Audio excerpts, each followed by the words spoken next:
देवी सर्वभूतेषु विद्यारूपेण संस्थिता नमस्तस्यै नमस्तस्यै नमस्तस्यै नमो नमः. નમસ્કાર વિદ્યાર્થી મિત્રો.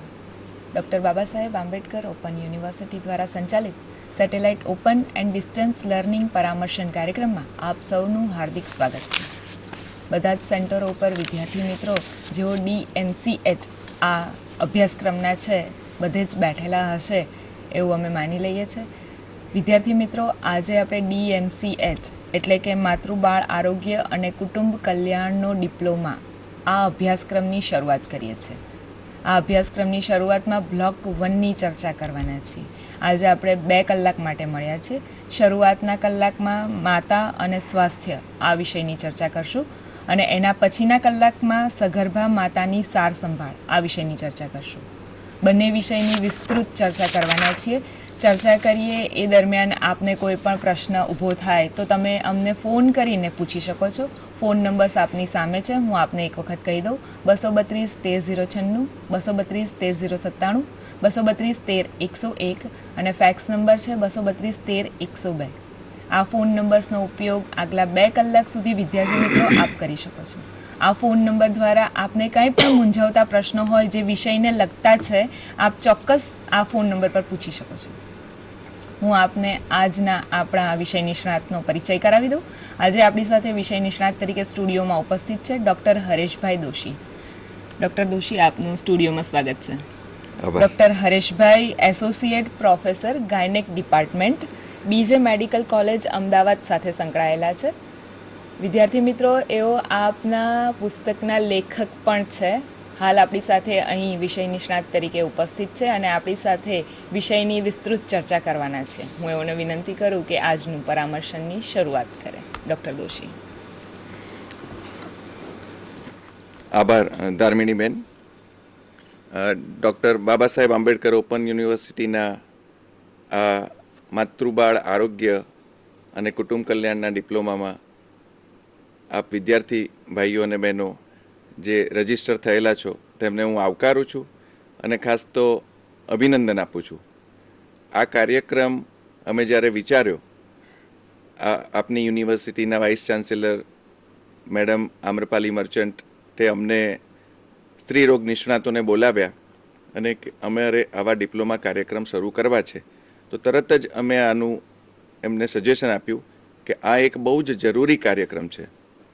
માતૃબાળ આરોગ્ય અને કુટુંબ કલ્યાણ એ માત્ર દેશની જરૂરિયાત નથી, વ્યક્તિગત રીતે દરેક બહેન માટેની પણ આ જરૂરિયાત છે. અને એટલા જ માટે મેં તમને કહ્યું કે હું તમને અભિનંદન આપું છું, કારણ કે એ સાથે સાથે આ અભ્યાસક્રમ કરવાથી તમને શું ફાયદો થશે. અત્યારની પરિસ્થિતિ એવી છે કે નર્સિંગના કોર્સમાં આપણે જોઈએ કે તબીબી ક્ષેત્રે ડૉક્ટરો છે, અમારા સ્ત્રીરોગ નિષ્ણાતો છે જે આ કામ કરી રહ્યા છે, પણ સાથે સાથે એમને જે મદદમાં નર્સિંગ સ્ટાફની જરૂરિયાત હોય, સિસ્ટર આપણે જે કહીએ હોસ્પિટલમાં, નર્સિંગ હોમમાં, તે બહુ જ ઓછા પ્રમાણમાં ઉપલબ્ધ છે. એટલે આપણા રાજ્યની પ્રાઇવેટ હોસ્પિટલોમાં તથા સરકારી હોસ્પિટલોમાં પણ આ કામ કરવા માટે પૂરતો સ્ટાફ મળી રહેતો નથી. જ્યારે તમે આ અભ્યાસક્રમ પાસ કરશો અને ડિપ્લોમા મેળવશો ત્યારે તમારી પોતાની રોજગાર માટેની તક ખૂબ જ વધી જશે. આ પ્રકારના જે ટ્રેન ભાઈઓ અને બહેનો છે એની બહુ જ જરૂરિયાત અત્યારના સમયમાં છે.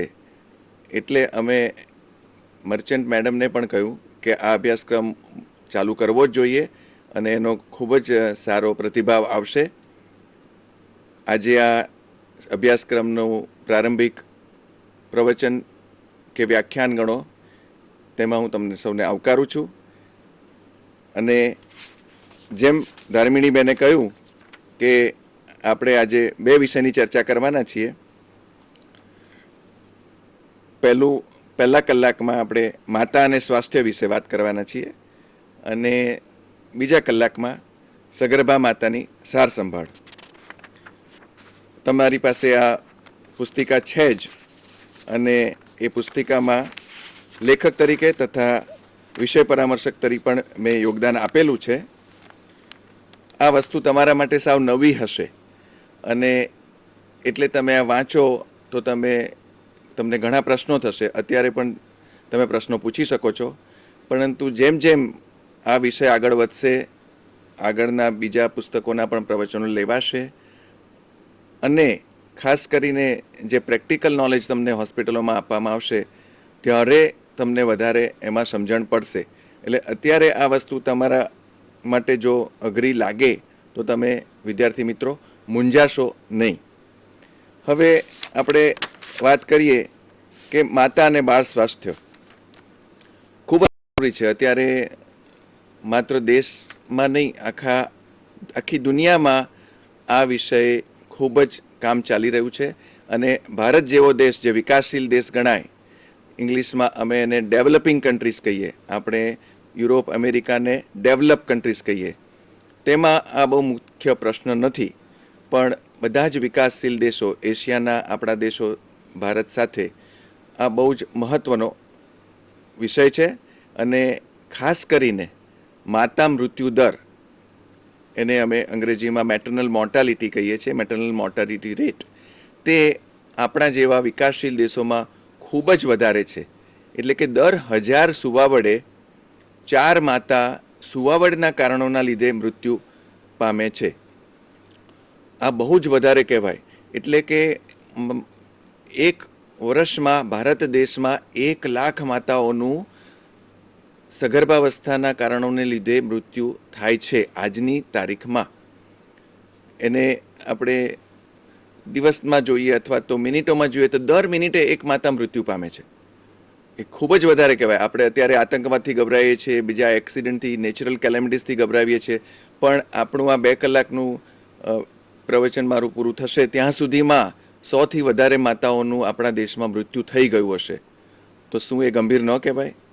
અને એટલે જ અત્યારે આ વિષયમાં આપણા દેશમાં સાથે સાથે આપણા રાજ્યમાં ઘણા બધા પ્રયત્નો થઈ રહ્યા છે અને ખાસ કરીને તમારા માટે તો આ ડિપ્લોમા કોર્સ એ રીતે મહત્ત્વનો છે. આપણા દેશમાં બાળકોના મૃત્યુ દર પણ વધારે છે. દર 1000 બાળકોએ 72 બાળકો 1 વર્ષની ઉંમર પહેલાં ગુજરી જાય છે અને જો 5 વર્ષની ઉંમર સુધી ગણીએ તો આ પ્રમાણ 145નું છે. એટલે એ રીતે જો આ બાળક મૃત્યુ દર પણ વધારે છે, માતા મૃત્યુ દર પણ વધારે છે. એના માટે સરકાર, ડૉક્ટરો એ બધા પોતાનો પ્રયત્ન કરી જ રહ્યા હોય, પણ બીજા સ્ટાફની પણ મદદ જરૂરી છે અને એટલા માટે આ અભ્યાસક્રમ આપણે ચાલુ કર્યો છે. માતાના આરોગ્યની અગત્યતા શું છે? માતાનું આરોગ્ય મેં સમજાવ્યું તે પ્રમાણે માતા કુટુંબનો સ્તંભ છે. માતાની આજુબાજુ જ કુટુંબનું આર્થિક તો નહીં પણ સામાજિક અને આરોગ્યનું વિકાસ અને સ્વસ્થતા રહેલી છે. એટલે માટે માતાની માંદગીઓનું ખાસ કરીને તાત્કાલિક નિદાન અને સારવાર ખૂબ જ જરૂરી છે. જો માતા પોતે જ માંદી હોય તો એના બાળકોનો કેવી રીતે ધ્યાન રાખી શકે, એના બાળકોનું આરોગ્યને કેવી રીતે ધ્યાન રાખી શકે. ખાસ કરીને આપણે ત્યાં માત્ર આરોગ્યનું પ્રશ્ન નથી, સાથે સાથે એમને પોતાનું ભણતર, આપણે ત્યાં દીકરીઓને ભણાવવાનું ખાસ કરીને ગ્રામ્ય વિસ્તારોમાં ઓછું જોવા મળે છે. હવે જ્યારે ભણતર ઓછું હોય તો તે સાથે બધી જ વસ્તુનું જ્ઞાન ઓછું હોઈ શકે અને એમાં કુટુંબ નિયોજન બહુ મહત્ત્વનું છે. કુટુંબ નિયોજનનું જ્ઞાન ન હોવાને કારણે માતાઓમાં 2 બાળકો વચ્ચે અંતર રહી શકતું નથી અને તાત્કાલિક ગર્ભ રહી જાય 1 વર્ષ કે 2 વર્ષમાં, પછી એ ગર્ભ ન જોતો હોય તો ગર્ભપાત કરાવે. ગર્ભપાતના કાયદા છે એ એમને ખબર ન હોય એટલે એ અસલામત ગર્ભપાત થાય. આ રીતની વાત છે કે જે ગર્ભપાત વધારે કરાવવા પડે, અસલામત ગર્ભપાત થાય, સાથે સાથે વધારે ને વધારે જલ્દી સુવાવડ થાય, કુટુંબ નિયોજનનું જ્ઞાન નહીં હોવાને કારણે. અને આ બધું માતાની તંદુરસ્તી પર ખૂબ જ અસર કરે છે. એમ જોવા જઈએ તો 15 વર્ષથી 45 વર્ષની ઉંમર કે જે આ ઉંમરમાં જ બેનને માસિક ચાલુ થાય અને માસિક પૂરું થાય. માસિક ધર્મની શરૂઆત આપણે સમજીએ કે 13, 14, 15 વર્ષે થાય અને 45 વર્ષે રજોનિવૃત્તિ કહીએ કે મિનોપોઝ અમે ઇંગ્લિશમાં કહીએ.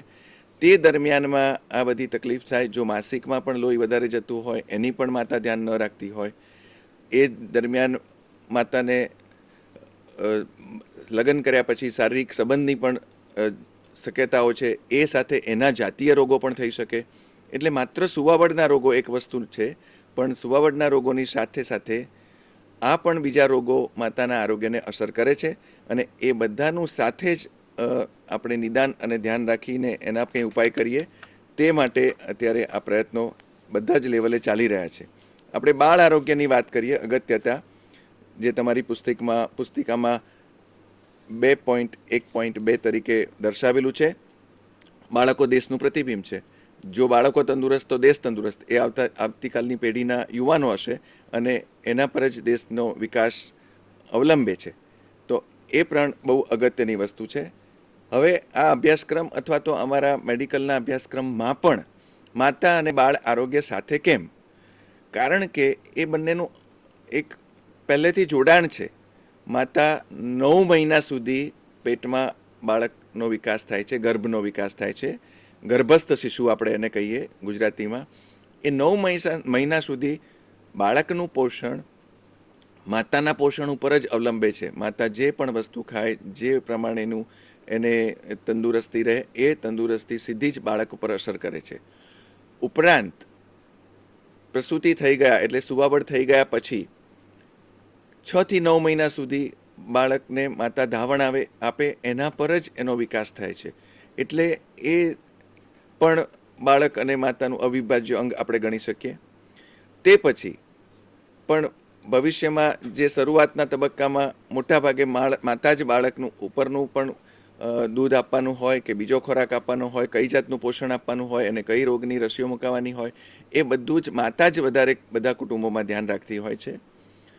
મારે એ કહેવાનું રહી ગયું કે જ્યારે 9 મહિનાની અંદર આપણે માતાની તંદુરસ્તી અને પોષણ સીધી વાત કરી કે બાળક પર અસર કરે, સાથે સાથે માતાને કોઈ પણ જાતનો નાનો ચેપ લાગે, કોઈ જીવાણુનો ચેપ લાગે, કોઈ જાતનું એને ક્ષકિરણોની સામે એનો એક્સરે પાડ્યો હોય, જે ઇંગ્લિશમાં આપણે એક્સરે કહીએ, ફોટો કહીએ ગુજરાતીમાં, તો પણ આ બાળકને અસર કરી શકે છે, બાળકને ખોડ કરી શકે છે.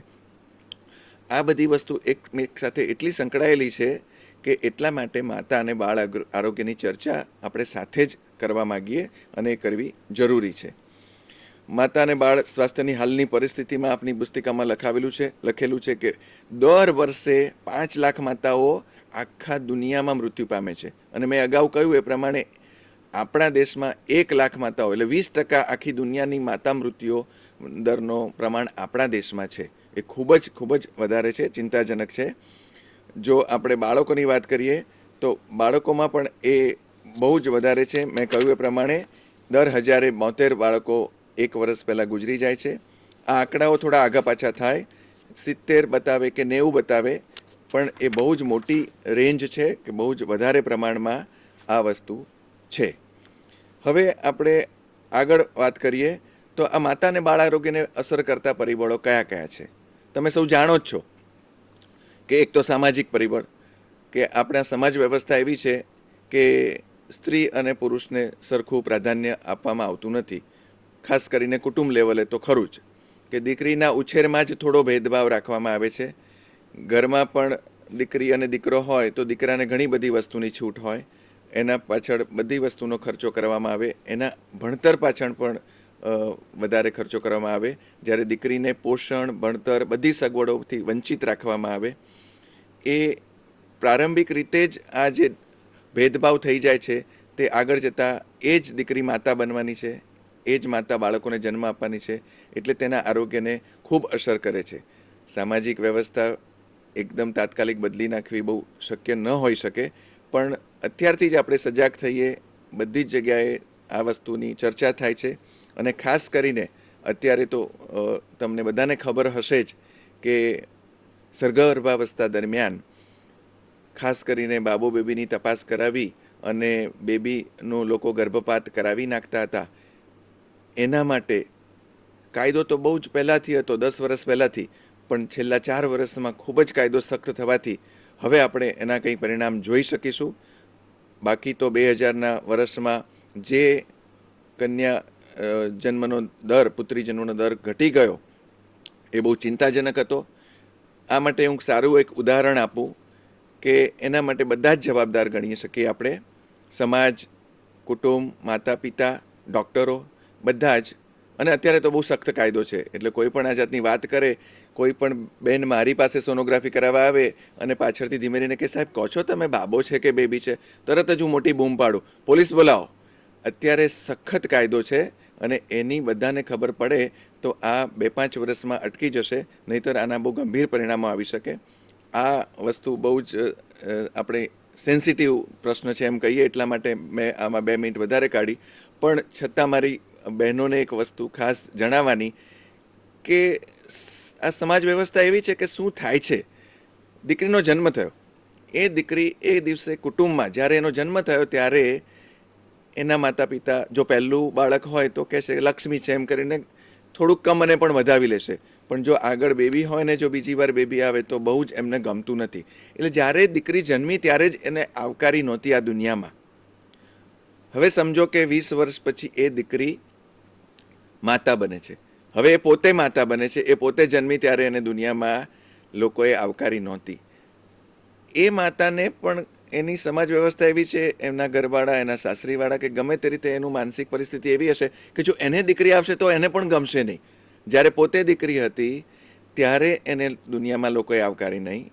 હવે એ પોતે માતા બની અને એને દીકરીનો જન્મ થયો તો એ પોતાની વાત તો યાદ ન રાખી શકે, એ વખતે તો નાની બાળકી હતી, પણ છતાં આ વસ્તુ થઈ કે એની જે ઉછેર થયો કે એની માનસિક પરિસ્થિતિ તે હવે અત્યારે એને પોતાની દીકરીને પણ, સગી દીકરીને, માતાને વાલ હોય છે પણ થોડુંક આવકારવામાં ઓછળ રહે છે. આગળ જતાં ત્રીજી પેઢીની વાત કરીએ, એ જ માતા જેણે દીકરીને જન્મ આપ્યો, હવે આગળ જતાં એને કદાચ બીજું બાળક બાબો આવ્યો સમજો, અને બીજા 20 વર્ષ પછી એના દીકરાના લગ્ન થયા અને એ સાસુ બની ત્યારે પણ. એટલે મારી થોડી બહેનોને વિનંતી છે કે તમે જ બહુ મક્કમ થઈ જાઓ કે તમે તમારો જન્મ થયો ત્યારે કુટુંબમાં શું પરિસ્થિતિ હતી અલગ વસ્તુ છે, પરંતુ હવે તમે જ્યારે માતા બનશો, 25 વર્ષ પછી તમે જ્યારે સાસુ બનશો ત્યારે ચોક્કસપણે દીકરી આવે ત્યારે પેંડા જ વેચવાના, જલેબી શું કામ વેચવાની, એ જ ભેદભાવ શરૂ થઈ જાય છે. મારી દીકરીનો જન્મ થયો ત્યારે મેં હોસ્પિટલમાં જો પેંડા વેચેલા તો બધા જ હોસ્પિટલના બીજા સ્ટાફ કે આ ડૉક્ટર ગાંડો થઈ ગયો છે. માફ કરજો, આ વસ્તુમાં મેં થોડી વધારે મિનિટો ગાળી, પણ એ મારી ખાસ જરૂરિયાત છે કે દરેક બહેનોને આના માટે સેન્સિટિવ કરવી છે કે તમે પણ ઇક્વલ છો અને તમારે આ માટે તમે જ્યારે તમારો રોલ આવે ભજવવાનો, કે તમે માતા બનો કે તમે જ્યારે સાસુ બનો, ત્યારે એ જ રીતે એટલી જ સારી રીતે દીકરા અને દીકરીને આવકારવા જોઈએ. સામાજિક વાત આપણે બહુ જ ચર્ચા કરી લીધી. આર્થિક પરિબળો તમે જાણો જ છો, આપણા દેશમાં ગરીબી તો છે જ, અને જ્યારે ગરીબ કુટુંબમાં બાળકોનો ઉછેર આવે ત્યારે આર્થિક પરિસ્થિતિના લીધે થોડી ખામી રહી જતી હોય છે.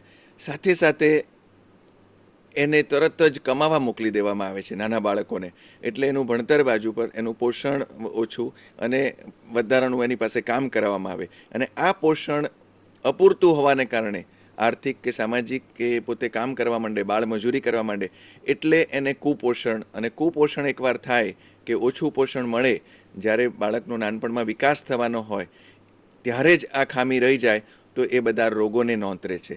એકવાર રોગો થાય, ધારો કે મને કોઈપણ જાતનો જઠરનો કે આંતરડાનો કોઈ ચેપ લાગ્યો, તો એ જ ચેપના લીધે પછી હું ગમે તેવું સારું પોષણ લઈશ તો પણ એ પોષણ કામ નહીં લાગે. એટલે એ એકમેકને અસર કરતી વાત છે.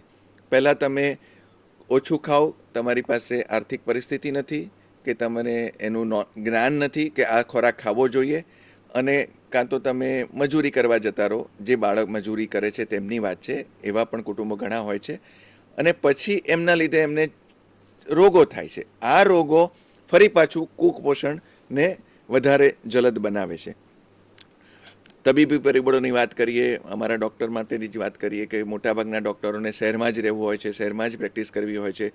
સરકારનો પણ આ પ્રશ્ન છે કે ગ્રામ્ય વિસ્તારમાં તબીબો એટલા જ પ્રાઇમરી હેલ્થ સેન્ટરમાં હોતા નથી, એટલે એ વસ્તુ તો એક હકીકત છે જ. અને એટલા માટે જ્યાં જરૂરિયાત હોય ત્યાં નાના બાળકોને, સગર્ભા માતાને તાત્કાલિક, એટલે જ આ તમારા અભ્યાસક્રમથી તમે કડીરૂપ બની શકો. તમે એ વિસ્તારમાં રહેતા હો તો તમે આનું નિદાન કે તમને ખ્યાલ આવી શકે કે આ જોખમી વસ્તુ છે અને આની તાત્કાલિક 40 કિલોમીટર 30 કિલોમીટર દૂર હોય તો પણ ડૉક્ટર પાસે જઈને નિદાન અને એની સારવાર કરાવવી જરૂરી છે. કુટુંબ નિયોજનની આપણે આગળ વાત થશે અને કુટુંબ નિયોજન બહુ મોટો વિષય છે, એના માટે અલગ પુસ્તિકા પણ છે જ. હવે આપણે પહેલા વિભાગમાં વાત કરીએ તો સગર્ભાવસ્થાના એક મોટો વિષય છે પ્રેગ્નન્સી, 9 મહિનાનું, રાઈટ, સગર્ભાવસ્થા કહેવાય. અને પછી ડિલિવરી થાય, પ્રસૂતિ કહેવાય. અને ડિલિવરી પછીના 6 અઠવાડિયામાં માતાના શરીરની બધી રચના નોર્મલ થઈ જતી હોય છે, કે જે એને બાળક રહ્યું, ગર્ભ રહ્યો એ પહેલાં એના શરીરની જે પરિસ્થિતિ હતી, ખાસ કરીને પ્રજનન અંગોની, એ પાછી નોર્મલ થઈ જતી હોય છે. એટલે એ આખો 9 મહિના, ડિલિવરીનો 1 દિવસ, પ્રસૂતિનો 1 દિવસ અને એના પછીના 6 અઠવાડિયા, આ એક આખો મોટો તબક્કો છે દરેક સ્ત્રીના શરીર એમના જિંદગીમાં, અને એના માટેનું અમારો આખો વિષય છે. એની માટેની અમારી આખી, અમે જે ઓબ્સ્ટેટિશિયન્સ કહેવાઈએ, સ્ત્રીરોગ નિષ્ણાત, એ મુખ્યત્વે આ વસ્તુ પર જ વધારે એના પર નિદાન અને સારવાર થતી હોય છે. તે આપણે બીજા કલાકમાં એની ખાસ ચર્ચા કરીશું, પણ એ બહુ જ મહત્ત્વનું છે.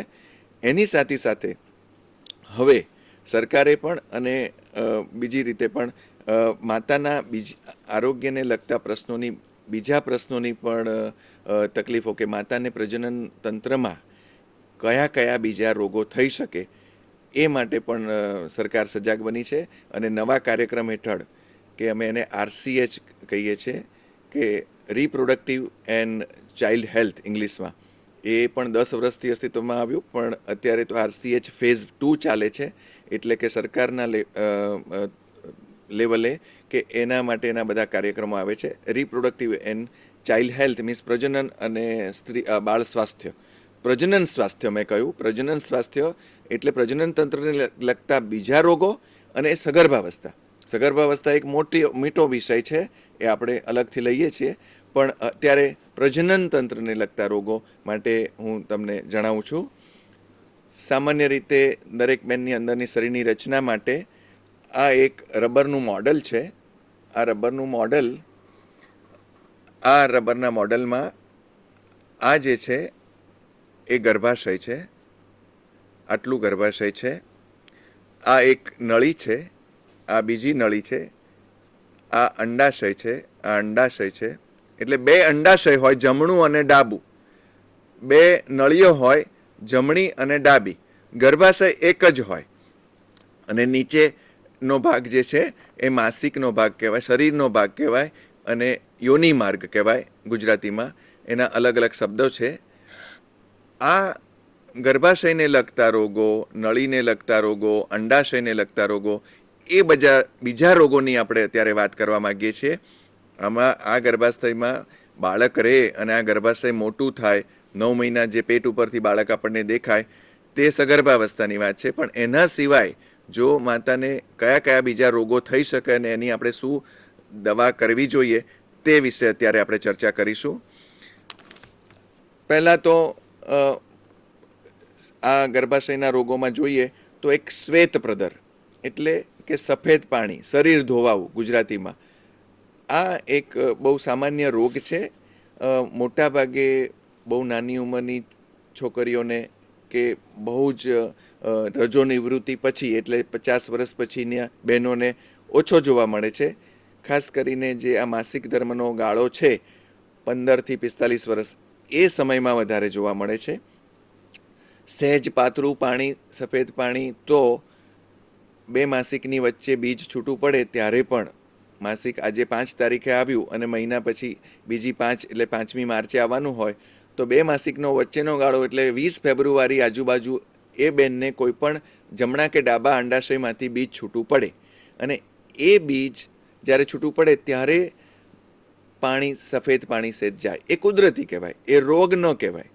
એવી જ રીતે જ્યારે માસિક આવવાની શરૂઆત થાય, મેં કહ્યું એમ 5 ફેબ્રુઆરી પછી 5 માર્ચે લગભગ માસિક આવવાનું હતું, તો બીજી, ત્રીજી, ચોથી ફેબ્રુઆરીએ પણ થોડુંક સફેદ પાણી આવે. દરેક બહેનોને થોડું વધતા ઓછા પ્રમાણમાં આવે.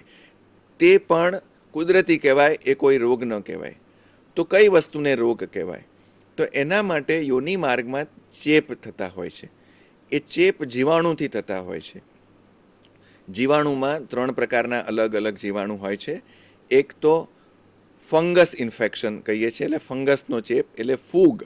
આપણે કોઈ જાતનું અથાણું જો સારી રીતે ન બનાવેલું હોય, આથ્યું ન હોય અને પડ્યું રહે તો એમાં ફૂગ લાગી જાય ખાવાની વસ્તુમાં, એ ટાઈપની જે ફૂગના જીવાણુ હોય છે, એ ટાઈપનો ફૂગનો રોગ માતાના યોનિ માર્ગમાં અથવા તો બહેનના યોનિ માર્ગમાં હોઈ શકે અને એના લીધે એને શ્વેતપ્રદર એટલે સફેદ પ્રવાહી એ પાણી જે બહાર આવે, શરીર ધોવાવું એને કહેવાય.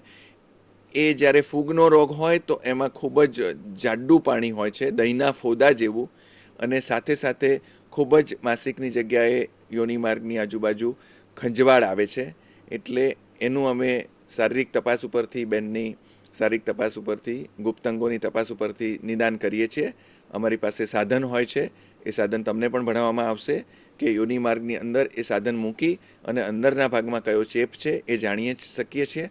અને એ પ્રમાણે એની દવા 2 ટાઈપની આવે છે કે એક તો અંદર મૂકવાની ગોળી, માસિકની જગ્યાએ અંદર મૂકવાની ગોળી, અને બીજું ખાવાની ગોળી. તો આ થઈ ફંગસ ઇન્ફેક્શન, મોનિલિયાસિસ એને કહે છે. તમારી પુસ્તિકામાં પણ આ વિશે લખેલું છે. અને એના માટે ક્લોટ્રાઇમેઝોલ નામની અંદર મૂકવાની ગોળી આવે છે અને એ અઠવાડિયાનો કોર્સ હોય છે. હવે આ કયા બહેનોને વધારે થાય? મેં એમ કહ્યું કે 15 વર્ષથી 45 જ્યારે માસિક શરૂ થાય ત્યારે આ બધા રોગો થઈ શકે. ખાસ કરીને સંબંધ રાખવાના લીધે, શારીરિક સંબંધ રહેવાને લીધે, સંભોગના લીધે. આ એટલે જો એમ પુરુષમાં પણ આ ચેપ હોવો તો એ ચેપ સંબંધ કરવાને લીધે સ્ત્રીમાં થઈ શકે છે ખાસ કરીને. બીજું, માતાને જો, બહેનને જો ડાયાબિટીસ હોય, કોઈ અમુક ભારે દવાઓ લેતી હોય તો પણ એ દવાઓની આડઅસર તરીકે આ ફૂગનો ચેપ થઈ શકે છે અને એને લીધે શ્વેતપ્રદર થઈ શકે છે. બીજું કયો ચેપ, કયા જીવાણુનો ચેપ? તો એ એક જાતના, આપણે અમીબા વિશે તમે ભણ્યા હશો તમારા 9મા 10મા 11મા ધોરણમાં, કે અમીબાના લીધે આપણને મરડો થાય. એ અમીબા ટાઈપના એક બીજા જીવાણુ આવે છે, ટ્રાઇકોમોનિયાસિસ અમે કહીએ છીએ ઇંગ્લિશમાં. એ ટ્રાઇકોમોનિયાસિસનો પણ ચેપ લાગી શકે. આ ચેપ તો ખાસ સંબંધ કરવાને લીધે થાય છે. એટલે આ ચેપવાળી જ્યારે બેન અમે જોઈએ અને અમે એને નિદાન કરીએ તો તરત જ અમે કહીએ કે બેન, તારે અઠવાડિયા સુધી સંબંધ નહીં રાખવાનો, 2 માણસ રાતે સંબંધ નહીં રાખવાનો, અને સાથે જ તારા ઘરવાળાને પણ આ ગોળીઓ ખાવી પડશે. એને કોઈ પણ તકલીફ ન હોય તો પણ પુરુષને પણ એ દવા જરૂરી બને છે. અને બંને મેં કહ્યું એમ અંદર મૂકવાની ગોળી આવે છે અને ખાવાની ગોળી આવે છે. ખાસ કરીને આ 2 શ્વેત પ્રદર માટેના બહુ જ મુખ્યત્વે કારણો છે ચેપ, આ 2 જીવાણુનો, ફંગસ અને ટ્રાઇકોમોનિયાસિસ. ત્રીજું બેક્ટેરિયા નામના જીવાણુ છે. એ બેક્ટેરિયાનો જીવાણુનો રોગ હોય છે. એના માટે એન્ટીબાયોટિક્સ નામની દવા આપીએ છીએ. આ થઈ શ્વેતપ્રદરની વાત. આ શ્વેતપ્રદર માટે એક બીજી માન્યતા ખોટી લોકોમાં પ્રવર્તે છે કે સાહેબ, મને બહુ સફેદ પાણી જાય છે એટલે મને બહુ વીકનેસ આવી ગઈ છે, બહુ નબળાઈ આવી ગઈ છે. આ ઊંધું છે. હું તમને એમ કહું કે હું 1 કિલોમીટર દોડ્યો તો મને મારા પગ દુખે છે, મારા પગ દુખે સ્વાભાવિક રીતે 1 કિલોમીટર દોડવાથી, અને મને તરસ પણ લાગે. હવે હું કોઈની પાસે જઈને વાત કરું કે મારા પગ દુખે છે એટલે મને તરસ લાગી છે, એવું નથી. એ વસ્તુનું કારણ બીજું હતું. એટલે નબળાઈ વસ્તુ કારણ જુદી છે. નબળાઈ શરીર ધોવાથી કે સફેદ પાણી વહી જવાથી થતી નથી, પણ એના શરીરમાં ફિકાશ હશે, લોહી ઓછું હશે, બીજું કારણ કુપોષણ હશે, એના લીધે એને ચેપ પણ થયો અને એના લીધે એને નબળાઈ પણ લાગે છે. બાકી શ્વેતપ્રદર થાય એટલે એ બહુ મોટો રોગ નથી. એની દવા કરવી જોઈએ, કારણ કે એમાંથી કદાચ રોગ વધી શકે. એ બીજો રોગ છે જે છે તે પણ પુસ્તિકામાં ચર્ચા કરેલી છે, એ પેઢુનો ચેપ. એટલે શ્વેતપ્રદર એટલે મેં જે તમને આ ગર્ભાશયનું મોડલ બતાવ્યું તે યોનિ માર્ગમાં જ ખાલી ચેપ, પણ એ ચેપ બેક્ટેરિયા ઉપર પણ જઈ શકે, ગર્ભાશયના મુખ ઉપર, ગર્ભાશય, નળીઓમાં. આ બધો ચેપ એટલે અંદર સોજો આવે. આપણને જેમ હાથ પર કે પગ પર ક્યાંય ફોલ્લી થાય અને જે સૂજી જાય, એ ટાઈપનું અંદર ક્યાંય પણ ગર્ભાશયની અંદર, ગર્ભાશયની દિવાલમાં, નળીઓમાં સોજો, અંડાશયમાં સોજો, આ બધા અંદરના પ્રજનન તંત્રના અંગો છે અને એમાં પણ ચેપ થઈ શકે. અને એ પેઢુનો ચેપ થાય તો એ થોડો ભારે કહેવાય. એ શ્વેતપ્રદર જેટલો નાનો રોગ નથી. એ રોગમાં તો માતાને બહુ જ તાવ આવે, પેઢુમાં દુખે, એને આગળ જતાં નળીઓ બંધ થઈ જાય તો એને વંધ્યત્વ આવે. કારણ કે આ નળીઓ એવી છે કે તમે સાંભળ્યું હશે કે જે માતાને 2 કે 3 બાળકો થઈ જાય અને પછી નસબંધીનું ઓપરેશન કરાવીએ તે આ નસો ડાબી અને જમણી નળીઓ અમે બાંધી દઈએ. તો એ નસબંધીનું ઓપરેશન જેને બાળક નથી જોઈતું એને આપણે કરીએ છીએ. પરંતુ જો બાળક જોઈતું હોય અને જો માતાને પેઢુનો ચેપ લાગ્યો, અમે એને PID કહીએ છીએ, પેલ્વિક ઇન્ફ્લેમેટરી ડિસીઝ, રાઈટ. પેલ્વિસ એટલે સાથળનો હાડકાનો ભાગ, પેલ્વિસ કહીએ આપણે, પેલ્વિક ઇન્ફ્લેમેટરી ડિસીઝ. તો એ ડિસીઝ એટલે રોગ, ઇન્ફ્લેમેશન એટલે ચેપ. તો એ જાતનું પેઢુનો ચેપમાં આ બધા જ અંગોનો ચેપ લાગી શકે, પરુ થઈ શકે, ઓપરેશન કરવું પડે. ઘણીવાર માતાને આ પરુ આખા શરીરમાં પ્રસરે તો ઝેર જેવું પણ થઈ શકે. એટલે એ સેપ્ટિક જે આપણે કહીએ છીએ એ આ પેઢુનો ચેપનો રોગ, એ પણ જો માતાની સ્વચ્છતાના નિયમો બરોબર પાળતી ન હોય અને ધ્યાન ન રાખતી હોય, એને જો કુપોષણ હોય, એની રોગ પ્રતિકારક શક્તિ ઓછી હોય, ત્યારે આ બધા રોગ, નીચેના શરીરનો ભાગનો રોગ, દેટ ઇઝ શ્વેતપ્રદર અને પેઢુનો ચેપ થઈ શકે છે. બીજો એક રોગ છે, આ બધા રોગ વિશે તમને પાછળથી પણ શીખવવામાં આવશે જ. અત્યારે તમને ખાલી એનું જ્ઞાન રહે, થોડુંક સમજણ પડે એટલા માટે જ હું ટૂંકાણમાં કહી શકું છું. શરીર ખસવું એટલે શું થાય કે આ ગર્ભાશય શરીરની અંદર આ ગર્ભાશય અમુક સ્નાયુઓ અને પેશીઓથી જોડાયેલું હોય છે. એટલે આ ગર્ભાશયમાં તમે જુઓ કે આ ગર્ભાશય મોટું થતું 9 મહિનાનું બાળક આવડું મોટું, તરબૂચથી પણ વધારે એની સાઇઝ થઈ શકે. અને જ્યારે બાળકની સુવાવડ થઈ જાય ત્યારે આ ગર્ભાશય સંકોચાઈને નાનું બની શકે. એ આટલો જ ભાગ આટલો મોટો થાય ને આટલો નાનો થાય તો એને કોઈ પણ એના સ્નાયુઓ કે એની જે જોડાયેલી હોય છે શરીરની અંદરની રચનાઓ જોડે, એ બધાને ખામી થઈ શકે, નબળાઈ આવી શકે. અને આ નબળાઈના લીધે 30, 40, 50 વર્ષની ઉંમર પછી આખું શરીર બહાર ખસે. એ ગુજરાતીમાં એને શરીર ખસે એમ કે, માસિક ખસે, માટી ખસે, એવા શબ્દો વાપરે છે બહેનો. અને તે ખાસ કરીને 40, 45, 50, 60 વર્ષની ઉંમરમાં અમે એને અંગ્રેજીમાં પ્રોલેપ્સ કહીએ છીએ. અને એના માટે કોઈ દવા હોતી નથી, એના માટે તો ટાંકા જ લેવડાવવા પડે, એટલે ઓપરેશન કહેવું પડે, સર્જરી કહેવાય આપણે.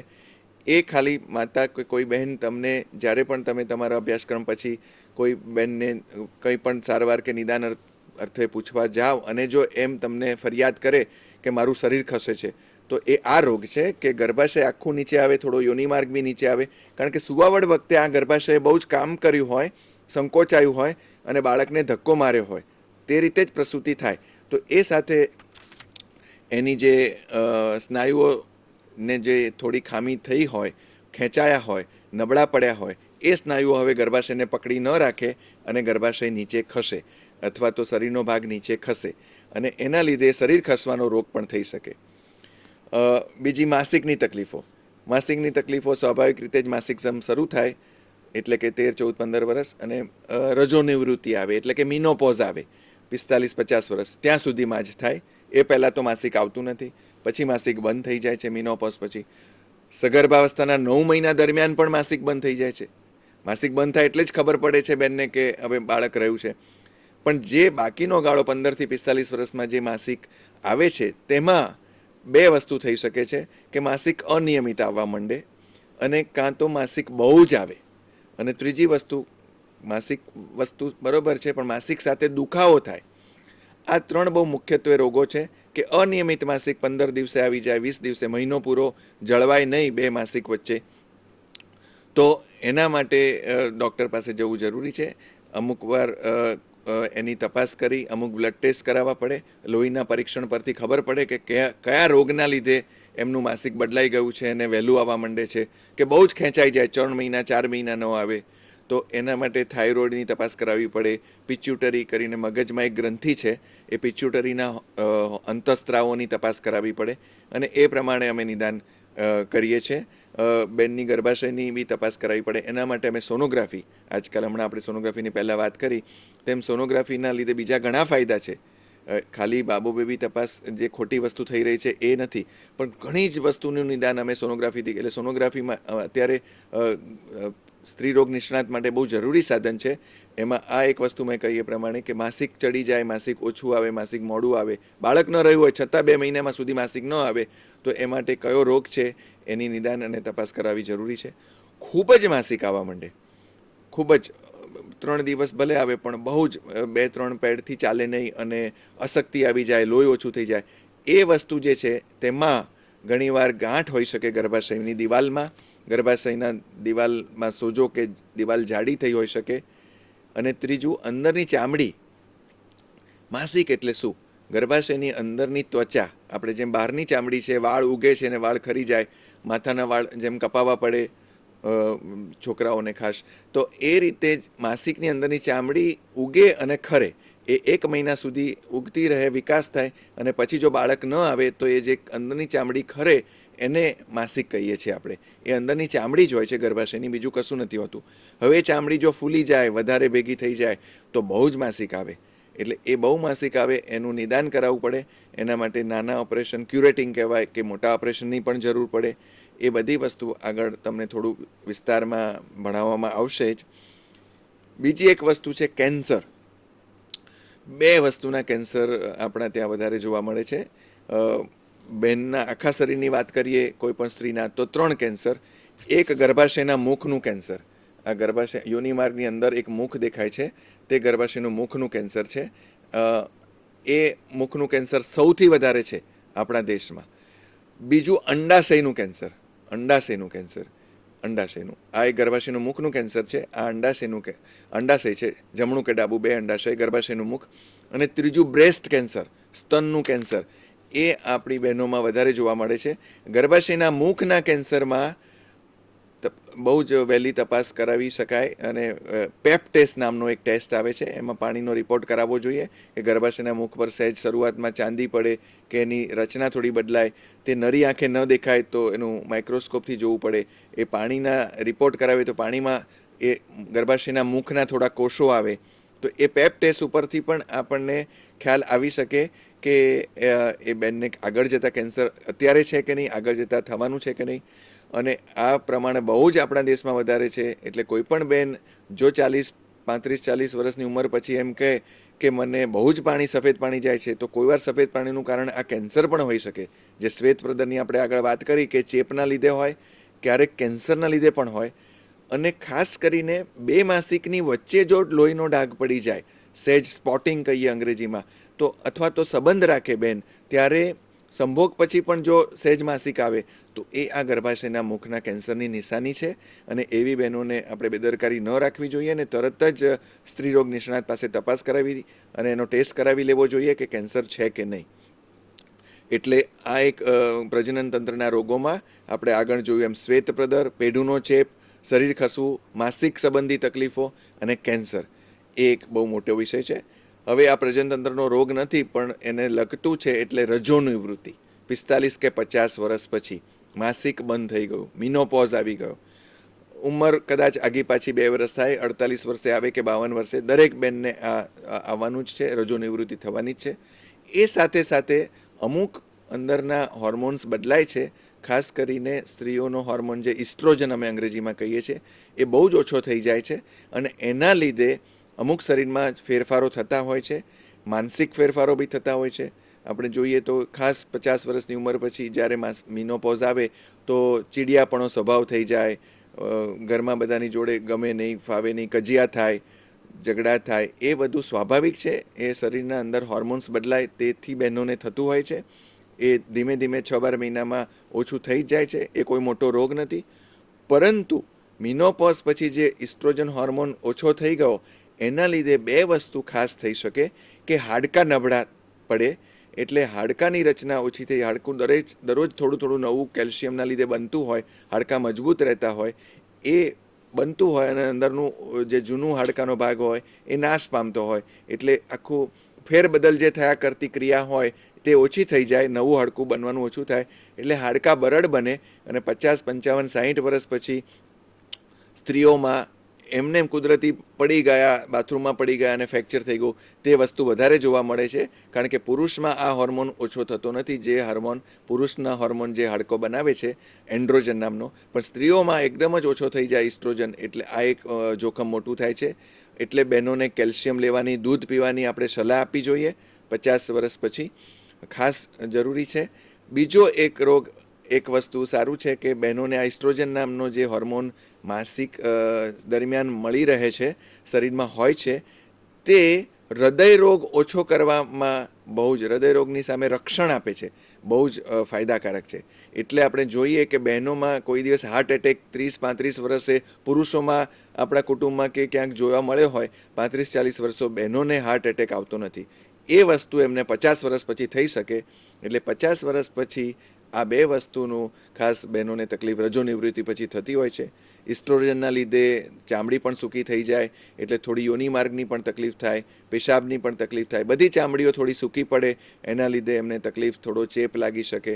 પણ મોટી બે તકલીફમાં મેં કહ્યું એમ કે એમને હાડકાં નબળા પડે અને હૃદય રોગ થઈ શકે, તે બહુ જરૂરી છે. માતાના બીજા આરોગ્યની તકલીફમાં આપણે કુપોષણની તો વારંવાર વાત કરી લીધી. એક પાંડુ રોગ, પાંડુના નામથી, પાંડુ રાજાના નામથી આપણે મહાભારતના એને ઓળખીએ છીએ. એ મહાભારતના રાજા કે એમના પાંડવો, એના દીકરાઓ એટલા મહાન હતા, પણ આ રોગ એ રીતે મહાન છે કે આપણા દેશમાં બહેનોને ઘણીવાર સગર્ભા અવસ્થામાં તો જોવા મળી, અમે તપાસ કરી તો 80% બહેનોને જોવા મળે છે. જે વિકસિત દેશોમાં, યુરોપ અને અમેરિકાની સગર્ભા માતાઓમાં બહુ જ ઓછો જોવા મળે છે, 10%. 10ની સામે આપણે ત્યાં 80%. એટલું બધું કે આપણી એક વિશ્વ આરોગ્ય સંસ્થા છે, એ તમને પણ વચ્ચે વચ્ચે જણાવવામાં આવશે કે આખા વિશ્વની એક આરોગ્ય સંસ્થા બનાવેલી છે, WHO કહીએ, WHO કહીએ, વર્લ્ડ હેલ્થ ઓર્ગેનાઇઝેશન અમે કહીએ. એના એક મોટા ઓફિસરે જ્યારે ભારતમાં આવ્યો ત્યારે એણે આ બધું જોયું ને એણે એક ખાલી રમૂજ કરી કે આ બધા દેશો જે વિકાસશીલ દેશો છે, ભારત ગણો કે બીજા એશિયાના દેશો, કે એમાં કે પરિણીત બહેનોનો સૌથી વફાદાર સાથી કયો? રમૂજ તરીકે એણે કહ્યું તો કે નહીં કે એનો પતિ, પણ પાંડુરોગ, એનિમિયા અમે અંગ્રેજીમાં કહીએ છીએ. કે એટલું બધું કોમન છે કે દરેક બહેનને એનિમિયા થોડોક વધતા ઓછા પ્રમાણમાં તો હોય જ. એનિમિયા એટલે કે લોહી, હિમોગ્લોબિન, લોહીમાં હિમોગ્લોબિન તમે ભણ્યા હશો, એના ટકા ઓછા થઈ જવા. આપણે સામાન્ય રીતે 12.5 થી 14.5 ગણતા હોઈએ, તો 12થી ઓછા એમને એમ કોઈ પણ બેન, દીકરી, માતાને હોય તો એ પાંડુરોગ કહેવાય. પાંડુરોગના લીધે ઘણી બધી તકલીફો થતી હોય છે. એ આપણે આગળ સગર્ભાવસ્થામાં પણ આવશે. અત્યારે આપણે એ વિશે વધારે ચર્ચા નથી કરતા. બાળ આરોગ્યની વાત કરીએ તો નવજાત શિશુ બહુ જ મહત્ત્વની વસ્તુ છે કે નવજાત શિશુમાં શું તકલીફો, તરત જ આપણે એની શું સારવાર કરવી જોઈએ અને શું તકલીફ હોય છે. તમારી પુસ્તકમાં 31 નંબરના પાનાથી આ શરૂ થાય છે, નવજાત શિશુની સંભાળ. તો કે શિશુની સંભાળના 5 મુદ્દા હોય છે કે જ્યારે બાળક જન્મે, પ્રસૂતિ થાય, ત્યારે તરત જ બાળકને રડવું જોઈએ. અમે એમ કહીએ કે ભાઈ આમ બધો ખુશીનો વિષય છે, પણ એ પણ એક રમૂજની વાત કરીએ તો કે દરેક પ્રસૂતિ વસ્તુ એવી છે કે આમ બધાને આનંદ હોય કે કુટુંબમાં કોઈ નવો જન્મ થયો, ભલે દીકરો દીકરી ગમે તે હોય, પણ અમે એને કહીએ કે આ એક બહુ સારો પ્રસંગ નથી, ખાલી રમૂજ માટે, કે દરેક પ્રસૂતિમાં કોઈક ને કોઈક તો રડે જ છે. રડવાનું આપણે તો એમ ગણીએ ને કે રડવું વસ્તુ સારું નથી, પણ આ બાળકનું રડવું બહુ મહત્ત્વનું છે. એનો મતલબ કે એનો શ્વાસ ચાલુ થયો. કોઈ વાર એમ થાય કે બાળક જો ન રડે તો માતાને ખબર હોય કે મારું બાળક રડ્યું નહીં, તો એ ચિંતા કરે કે મારું બાળક સારું છે ને, એટલે માતા રડે. અમે એમ હસીએ કે જો બાળક ન રડે, કદાચ 2% બાળકો મૂંઝાઈ ગયા હોય ને ન રડે ને એને તકલીફ હોય, તો માતા રડે. અને જો માતા પણ ન રડે કે માતાને કોઈ જોખમ થયું, તો અમે હસતા હસતા એમ કહીએ કે અમે ડૉક્ટરો રડીએ કે મારા કેસમાં કંઈ તકલીફ થઈ કે મારો કેસ બગડ્યો, એટલે અમારું નામ પણ બગડી શકે. એટલે આ તો ખાલી રમૂજની વાત છે કે દરેક સુવાવડ ભલે સારો પ્રસંગ કહેવાય, પણ કોઈક ને કોઈક તો રડતું જ હોય છે. આપણે આ બાળકના 5 મુદ્દામાં જોઈએ નવજાત શિશુમાં, તો એક રડવાની વસ્તુ કે રડવું જોઈએ. રડવાનો મતલબ કે એને શ્વાસોચ્છ્વાસની પ્રક્રિયા શરૂ થઈ, એ પ્રક્રિયા શરૂ થઈ એ જરૂરી છે. અને જો એ 2 મિનિટમાં ન શરૂ થાય તો બાળકને એકદમ જ મૂંઝામણ થઈ જાય અને કોઈક વાર હૃદય પણ બંધ પડી જાય અને બાળક ખલાસ પણ થઈ શકે. એટલે બહુ જ પહેલી વસ્તુ. બીજું, બાળકને અંદર માતાના શરીરમાં બહુ હૂંફ ને ગરમી મળી રહેતી હોય છે, એટલે એ વસ્તુ બહાર તમારે જરૂરી છે. એના માટે જો સુવાવડ હોસ્પિટલમાં કરાવી હોય તો વોર્મર કરીને એક લાઇટથી એ જગ્યા ગરમ કરી હોય જે બાળકને રાખવાનું હોય ત્યાં, અથવા તો આપણે ચોખ્ખું ગરમ કપડું, સહેજ ગરમ જેવું હોય તો પણ ચોખ્ખું કપડુંથી એને વીંટાળી દઈએ અને સાફ કરી દઈએ, બહુ જરૂરી છે. ખાસ કરીને નવજાત શિશુને રોગ પ્રતિકારક શક્તિ ઓછી હોય એટલે એને ચેપ ઓછો લાગે એના માટેનું ધ્યાન રાખવું જોઈએ કે જે પણ બાળકને અડે અમે તો તરત જ કહી દઈએ કે બહુ માતા અને બીજું એક જેની સાથે રહેવાવાળી બહેન હોય, સાસુ હોય, નણંદ હોય, ભાભી હોય, એના સિવાય કોઈએ નવજાત શિશુને અડવું નહીં. 5 બાળકો ઘરના બીજા નાના બાળકોને બહુ મજા પડે અને એને તરત જ રમાડવા જાય તો એ બાળકો પોતે સ્વચ્છ ના હોય તો ચેપ લાગી શકે. એટલે ચેપ માટે તરત બહુ ધ્યાન રાખવું જોઈએ અને અમુક વર્ષની ઉંમર પછી તો આખો રસીકરણનો કાર્યક્રમ છે તે અપનાવવો જોઈએ. ખાસ કરીને બાળકને પોષણ અને ધાવણની વાત છે. બાળક જન્મે એટલે એક એવો ખોટો રિવાજ છે કે પહેલા દિવસે કશું ના આપવું, ગળથૂથી આપી. ગળથૂથી પણ બહુ સારી વસ્તુ નથી. જો સારી રીતે એને ચોખ્ખી વસ્તુ ન આપી હોય તો એને આંતરડાની તકલીફ થઈ શકે, પણ એ બહુ રિવાજ છે ને અમે બહુ રોકી શકતા નથી. બાકી ગળથૂથી પણ વૈજ્ઞાનિક રીતે સલાહભર્યું નથી. તરત જ માતાનું ધાવણ માટે પ્રયત્ન કરવો જોઈએ. માતાનું ધાવણ પહેલા દિવસે નહીં આવે પણ બાળકને જેવું માતા છાતી પર લેશે, ધાવણ આપવાનો પ્રયત્ન કરશે, બાળક ચૂસશે એટલે તરત જ ધાવણની પ્રક્રિયા ચાલુ થશે. અને જો અત્યારે નહીં આવે તો બપોરે કે સાંજ સુધીમાં સવારે આપણે પ્રયત્ન કર્યો હોય તો ધાવણ ચાલુ જ થઈ જાય. ખાસ કરીને શરૂઆતનું જે ઘટ્ટ પ્રવાહી હોય છે એ દૂધ નથી હોતું, એને અંગ્રેજીમાં અમે કોલોસ્ટ્રોમ કહીએ છીએ. એ પ્રવાહી બહુ જ જરૂરી છે. એ પ્રવાહીમાં રોગ પ્રતિકારક શક્તિ, પ્રોટીન્સ એટલા બધા હોય છે કે બાળકના તંદુરસ્તી પોષણ માટે બહુ જ ફાયદાકારક છે. એ ખરાબ પાણી છે, ચીકણું છે, પીળા કલરનું છે એમ માનીને ઘણી માન્યતાઓ ખોટી હોય છે અને એને ફેંકી દેવામાં આવે છે, નહીં ધવડાવવામાં આવે છે. તે ખોટું છે.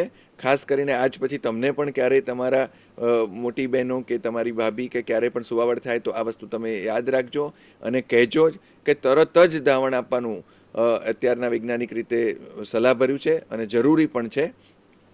તે પછી તો સ્તનપાન બરોબર કરાવવું જોઈએ. 4 કે 6 મહિના સુધી માત્ર ધાવણ બાળકને તંદુરસ્ત છે. ઇવન હું તો એમ કહું કે પાણી પણ આપવાની જરૂર નથી હોતી. ધાવણમાં, દૂધમાં પણ પાણી બહુ જ પૂરતા પ્રમાણમાં હોય છે. અને સ્તનપાન ધાવણ કરાવવાથી માતાને અને બાળકોને અપાર ફાયદા છે. અપાર ફાયદામાં આપણે ગણી ન શકીએ એટલા બધા ફાયદા છે કે બાળકને રોગ પ્રતિકારક શક્તિ વધે, બાળકને પોષણ માટે જરૂરી છે, બાળકના માનસિક વિકાસ, બોન્ડિંગ માટે પણ જરૂરી છે માતા સાથેનું. માતાને જેટલું ધાવણ સારું આપે એને આગળ જતાં બ્રેસ્ટ કેન્સર ઓછું થાય છે. અત્યારે ધાવણ આપે તો એને પ્રજનન તંત્રના રોગો ઓછા થાય છે, પ્રજનન તંત્રનું સંકોચાવાનું સારું થાય છે. સુવાવડ પછી માસિક આવે એ માસિક ઓછું થઈ જાય છે, સુવાવડ પછીનું જે માસિક ગણાય તે ઓછું થઈ જાય છે. એટલે આ ઘણા બધા ફાયદા માતાને થાય છે, ઘણા બધા બાળકને થાય છે.